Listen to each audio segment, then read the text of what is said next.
Seguimos. Dice que el tercer postulado arranca de la misma manera, pero ahora, miren lo interesante, que la energía que acá le llaman radiación, la emisión o absorción de energía en forma de radiación, yo lo diría de esa manera, lo hace en una frecuencia determinada. Y esto lo hace, obviamente, para coincidir con las observaciones de los espectros de emisión que nosotros veníamos viendo hace un ratito cuando les mostré esa fotografía, ¿sí?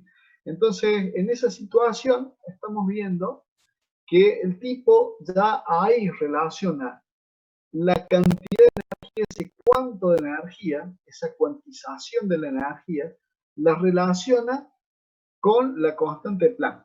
Entonces, ahí está el tema de esto, ¿sí? Muy interesante. Y después, él plantea que para que esto se dé de esa manera, acá viene lo interesante, porque si bien los planetas que nosotros tenemos tienen de alguna manera establecidas las órbitas que tienen, pero no están establecidas, digámoslo así, con un orden que nos permita predecir en otro sistema solar cómo estarían las distancias entre planetas, ¿sí? En las órbitas, ¿sí? No solamente eso, sino tenemos, por ejemplo, algunos cometas que tienen una órbita que, si bien es de carácter que cumple con las leyes de Kepler, ¿sí? Con la mecánica de Kepler, con la mecánica celeste de Kepler, que las leyes de Kepler son, recuérdenlo, son de pura naturaleza cinemática, no se condice con esto, porque acá dice, bueno, fíjense lo siguiente, dice, las órbitas que van a haber, que son estacionarias, no puede ser cualquier órbita, sino que tiene que cumplir con una determinada cantidad. Y esa órbita que tiene ahí, ¿sí? Cumple con los momentos angulares, con el momento de cantidad de movimiento, ¿sí? Que sería la cantidad de movimiento de la masa del electrón multiplicado por, se me fue la idea que tenía en la cabeza.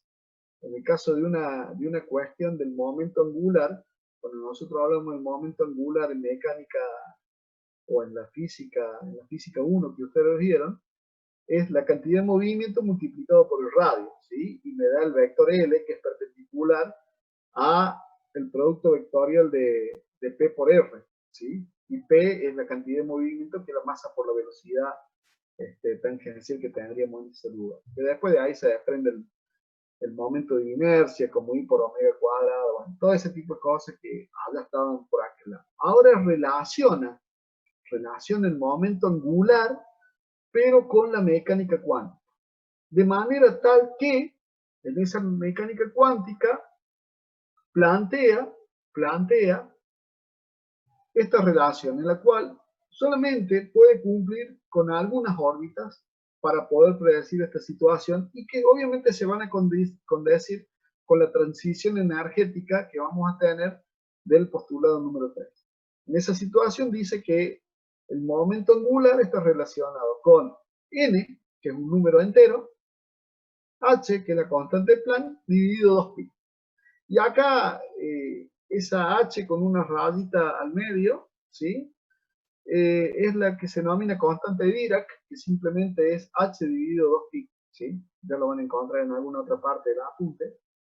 Se lo nombro ahora porque por ahí uno ve qué pasó con el 2pi y apareció un h con una rayita. Bueno, es la constante de Dirac, ¿sí? Nada más, no cambia.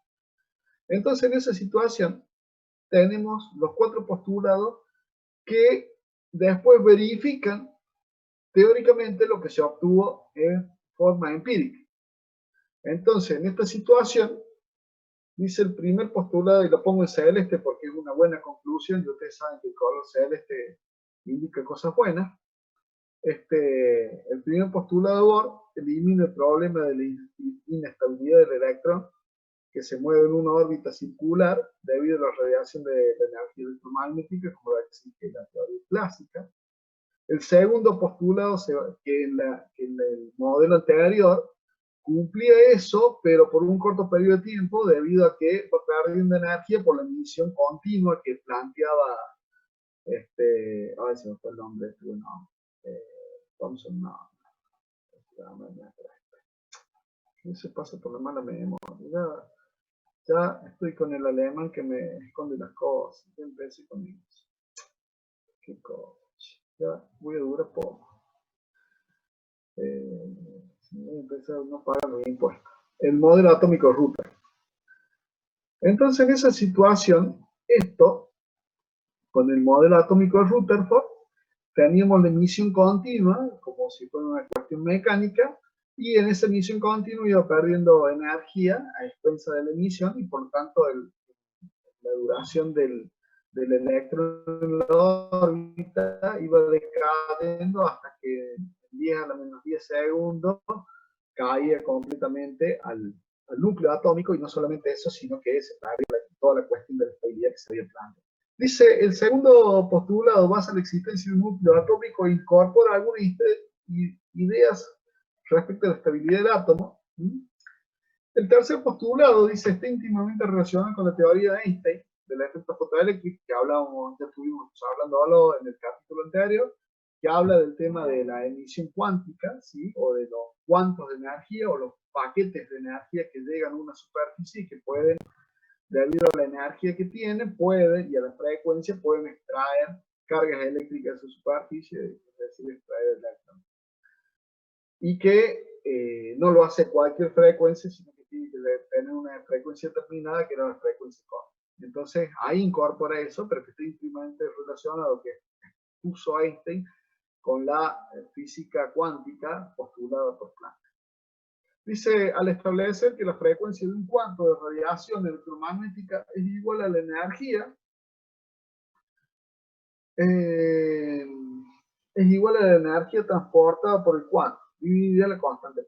Dice, el cuarto postulado introduce la cuantización del momento angular. Recordemos que el momento angular siempre lo habíamos visto definido a través de la física clásica, a través de la física de Newton, ¿sí?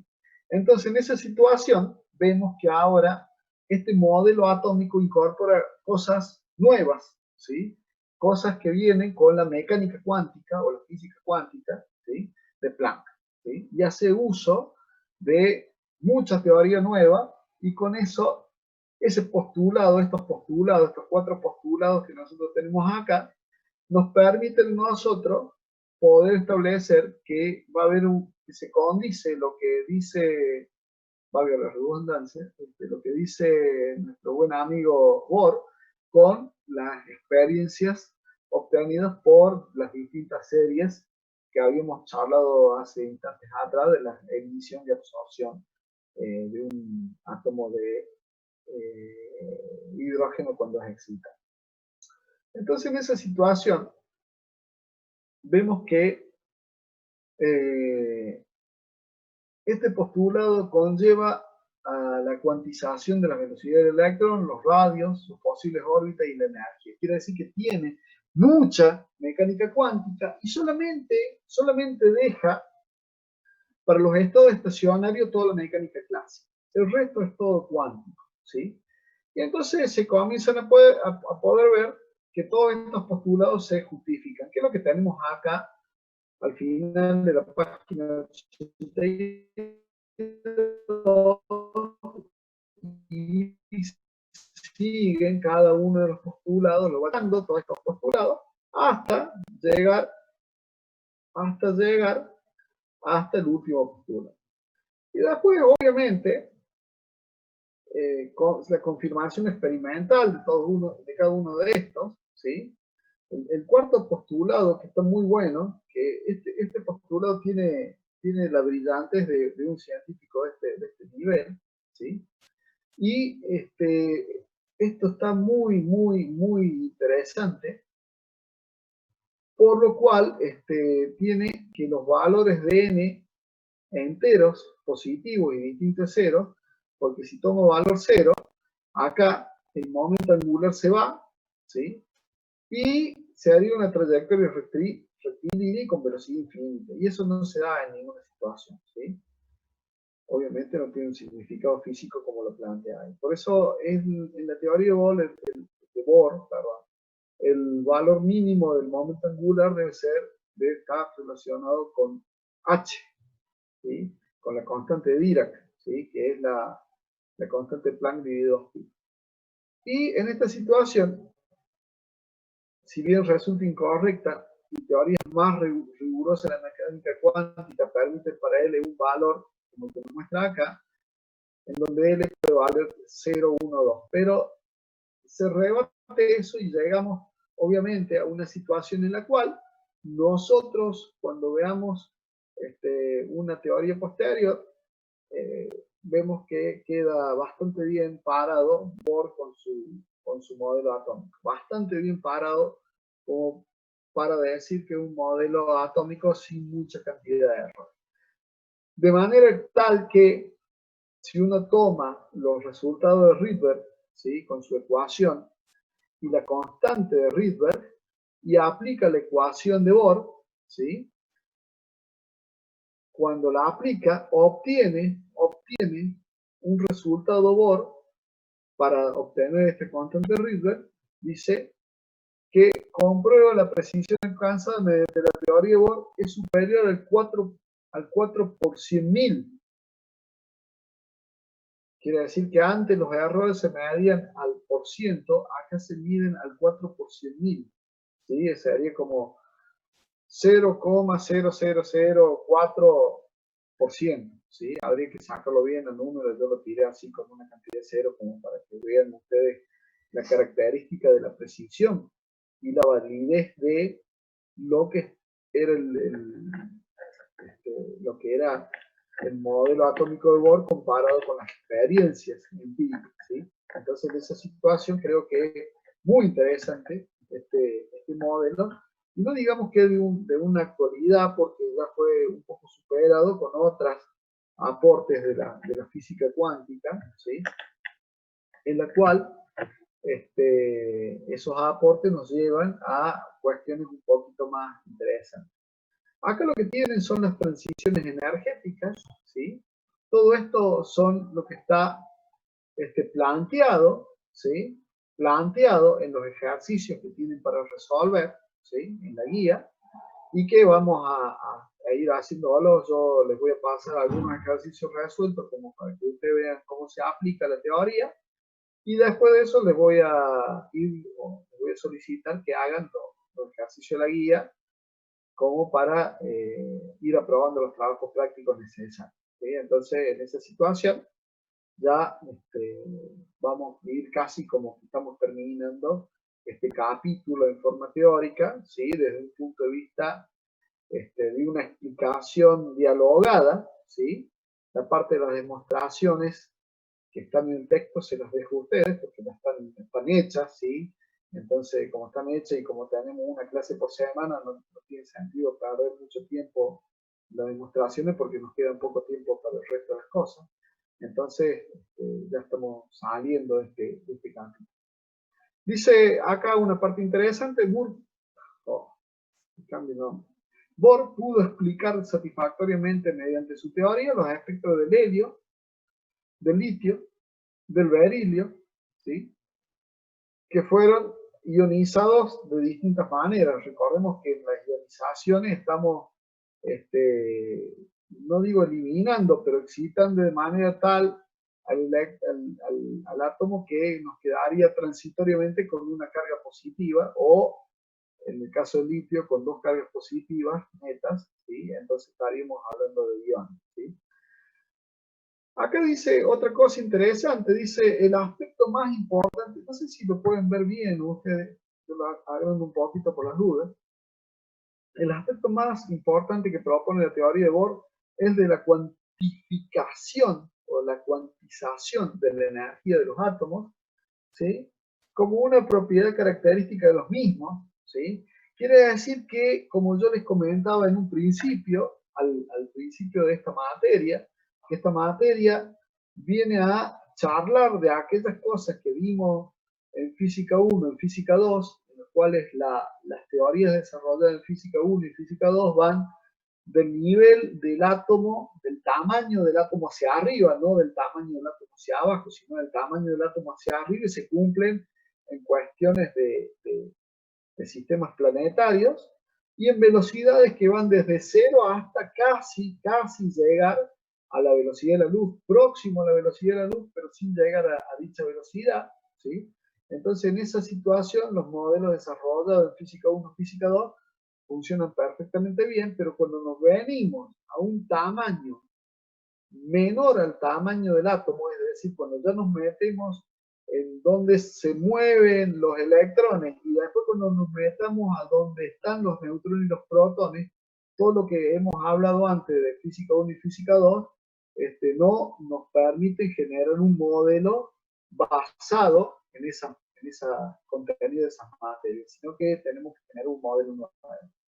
Entonces, en esta situación, por eso es que acá dicen el aspecto más importante que propone la teoría de Bohr, el de la cuantificación de la energía o la cuantización de la energía de los átomos como una propiedad característica de los mismos, ¿sí? Y de ningún otro elemento que tengamos en la naturaleza, ¿sí? Sin importar la manera a través de la cual ha sido adquirida o liberada esa energía. Por eso habla de la adquisición, ¿sí? O la absorción de energía y la entrega de esa energía o la emisión de esa energía. ¿Sí? Y obviamente que esta cuantificación se da en átomos simples y en átomos complejos cuando hablan acá de multielectrones, ¿sí? Quiere decir que tiene más de un electrón, como es el caso del átomo de hidrógeno, que tiene uno solo, se cumple perfectamente, pero si vamos, como el párrafo anterior lo nombra, que utiliza el helio, el litio, el berilio, perdón, antes sonó como delirio, pero no, es berilio, ¿sí? Entonces en esa situación se cumple bien sin necesidad de ir a retocar, de andar retocando ninguna cosa, como en el caso de la experiencia empírica de la fórmula que se había propuesto, en el cual Rayleigh tiene que ir retocando la fórmula con una constante nueva, y con distintos números que están relacionados con los niveles de energía y con las órbitas y otros números que son constantes. Entonces, cada vez que iba cambiando, tenía que ir retocando la ecuación. En este caso, Bohr no tiene que hacer eso, sino que estos postulados le permiten establecer una teoría que se cumple. Dice que esto fue confirmado en 1914 por Frank y Hertz mediante un experimento. Que está nombrado este experimento acá, ¿sí? Es muy interesante, lo vamos a ver en la próxima y última clase de esto, pero ya estamos en condiciones de hacer una gran cantidad de ejercicio de lo que propone la guía de ejercicio de nuestro texto de estudio. Después habla acá de la generalización de los resultados de teoría de Bohr. ¿Qué es lo que pasa con esto? Con esto pasa a que llegamos a una cuestión desarrollada por Schrödinger, en la cual habla, obviamente, mete mucha más cantidad de mecánica ondulatoria, ¿sí? Seguimos en los dominios de la mecánica cuántica, pero le agrega otros detalles más, ¿sí? Y en este caso, si bien nosotros tenemos 4 postulados, pero a su vez una única fórmula en la cual estábamos trabajando con un único número, digámosle un único número cuántico, el n, ese que hablaba Don Bohr, ahora Schrödinger afina más toda esta teoría y propone 4 números cuánticos principales. Y están relacionados, uno con el número de Bohr, ¿sí? Con el que ya teníamos, ya se le llama número cuántico principal. Y después mete otro número cuántico, y acá cambia una cuestión muy interesante, que este número cuántico orbital,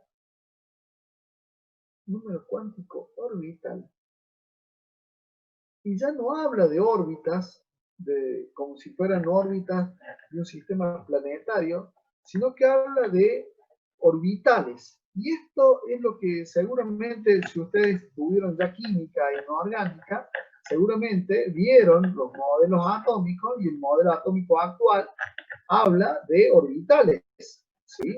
Y tiene distintos orbitales. Y acá tenemos los niveles orbitales que puede tomar y ese número cuántico orbital se llama L, pero en vez de utilizar 0, 1, 2, 3 y cualquier otro número, esos números cuánticos orbitales toman, como acá que yo no lo subrayé, pero está en el apunte y seguramente ustedes que son grandes consumidores de conocimiento van a ir y van a entrar y lo van a buscar. A esos números cuánticos orbitales le asignan letras: S, orbital S, orbital P, orbital D, orbital F, orbital G y orbital H. No solamente le asignan números a estos orbitales, sino que ahora ya pasa una cuestión mucho más interesante, porque este buen hombre, Schrödinger, no habla de órbitas por donde está pasando un electrón reiteradamente por el mismo lugar, sino habla de que el electrón ocupa un espacio alrededor de nuestro núcleo en el cual esos orbitales son una zona en la cual existe una probabilidad de encontrar un electrón en esos lugares, ¿sí? Por ejemplo, los orbitales S están relacionados con como si fuera una esfera de probabilidades, como una nube que tendríamos nosotros alrededor de nuestro núcleo atómico. Los orbitales P toman una forma un poco más caprichosa y en ese caso los orbitales P pueden estar orientados en un sistema coordenado, ¿sí? No sé si ya vieron eso, cualquier cosa déjenmelo en el chat expresado, si ya vieron estos conceptos, yo creo que son interesantes, ¿sí? Creo que son interesantes. Y esto es bastante, muy interesante de ver, ¿sí?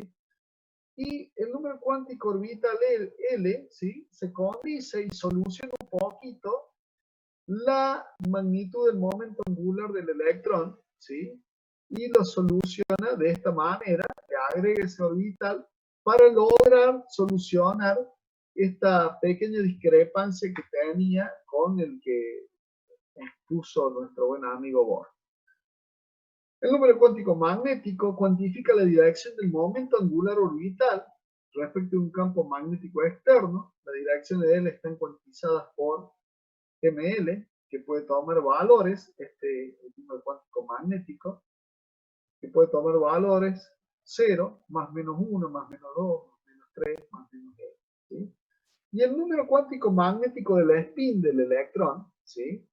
Que obviamente da la resolución de lo que es la ecuación de Schrödinger. Este número surge de la necesidad de explicar fenómenos como el efecto del efecto Simon. Pero nos habla de un apareamiento de los electrones, ¿sí? Y que cuando nosotros tenemos, por ejemplo, en un orbital S, que entran solamente, el primer orbital S, que tenemos que entran solamente 2 electrones, el spin del electrón está orientado uno en una dirección, hablando de que el electrón es uno de los electrones que tiene ese orbital, gira en un sentido y el otro electrón va a girar en sentido contrario, ¿sí? Entonces vemos en esa situación que se cumple esta situación del spin. Y obviamente que está relacionado también, nuevamente, está relacionado con todo lo que es la mecánica cuántica,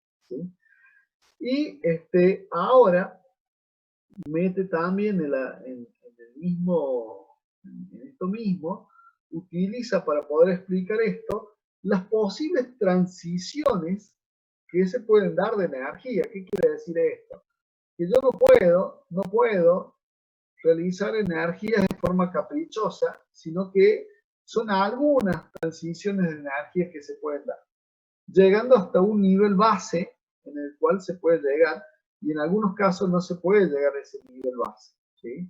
Y eso le permite explicar por qué no tenemos todos los electrones todos agrupados en un solo lugar o en un solo orbital posible, porque en esta situación de alguna manera tenemos que decir, bueno, si tenemos las transiciones y va a ser que tenemos algunas transiciones que no se pueden dar, obviamente que en algún caso morirán en esa transición. Por ejemplo, en esta situación vemos que hay transiciones desde acá, por ejemplo, en la cual es posible transitar, hacer el tránsito de energía hasta el nivel más bajo, donde puedo ocupar un electrón.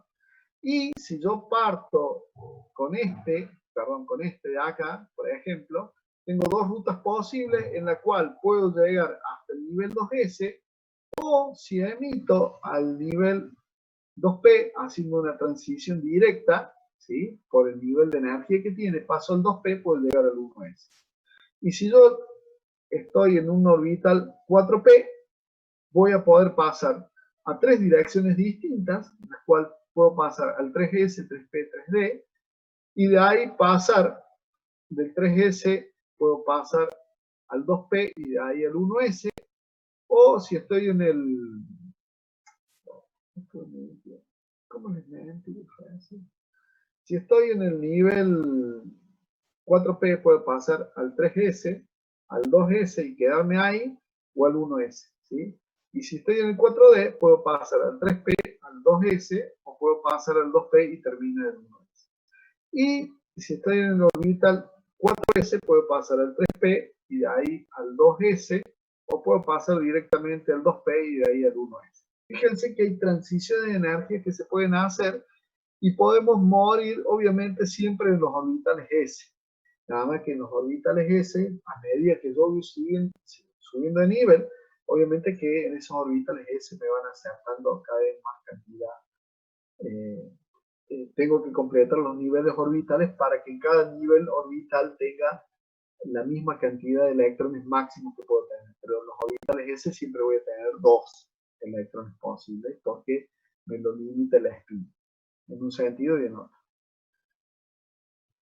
No sé si tengo alguna foto de spin, voy a ver si le puedo compartir, denme 2 segundos, a ver si vamos a ver si tenemos los orbitales.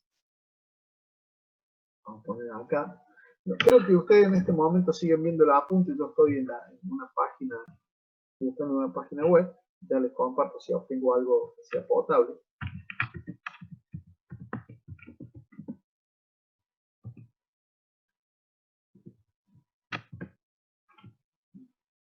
Entonces en esta situación vamos a buscar las imágenes, ¿sí? Y en esta situación podremos ir viendo algunos de estos orbitales. Tengo la posibilidad de ponerle un tamaño más grande. Este también creo que se puede ver. Bueno, este es el que encontré. Vamos a ver si ustedes pueden verlo. Le comparto la pantalla en este momento para que ustedes puedan ver. Acá, ahí está. ¿Sí? En esta situación, el orbital S, como es una esfera, obviamente no queda orientado, pero los orbitales P, si yo los excito eléctricamente, ¿sí? O en un campo magnético, puedo orientarlo de acuerdo a ejes que estén en la misma dirección del campo o perpendiculares a la dirección del campo magnético. Por eso tenemos el PX, PZ y PI, ¿sí? Y después los orbitales D tienen esta forma. Recuerden que no es que está dando vuelta el átomo, perdón, el electrón ahí, ¿sí? Y es que hace una forma caprichosa ahí, sino que son zonas probables de encontrar un electrón en esa zona. Pasándolo a una charla poco ortodoxa, nosotros podríamos decir que nos paramos en la puerta en la parada de colectivo de la Facu y vamos a decir, bueno, por acá pasa un colectivo. Bueno, sé que pasa el colectivo, pero no puedo predecir la hora exacta de cuándo pasa el colectivo. A lo sumo, si yo tengo el programa que me muestra cuál es el cronograma a la hora que pasa el colectivo, yo puedo predecirlo con un cierto error a eso.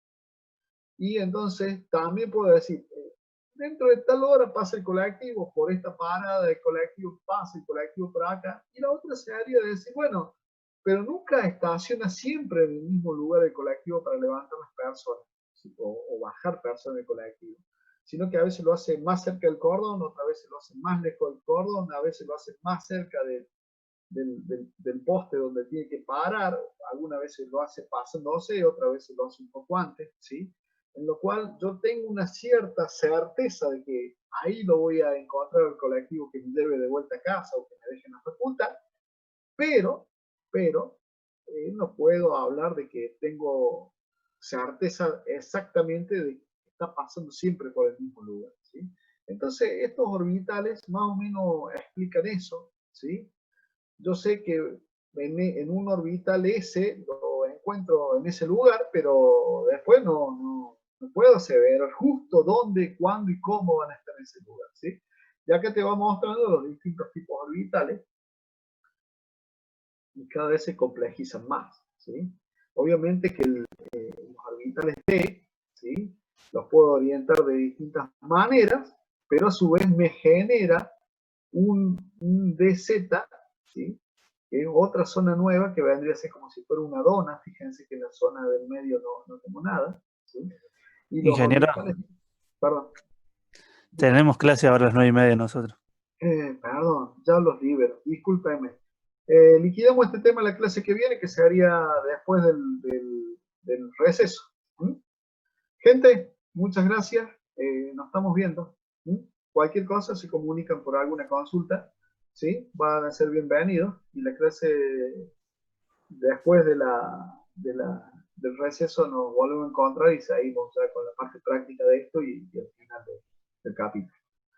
Un gusto, nos estamos Buenas viendo. noches. Buenas noches, gente.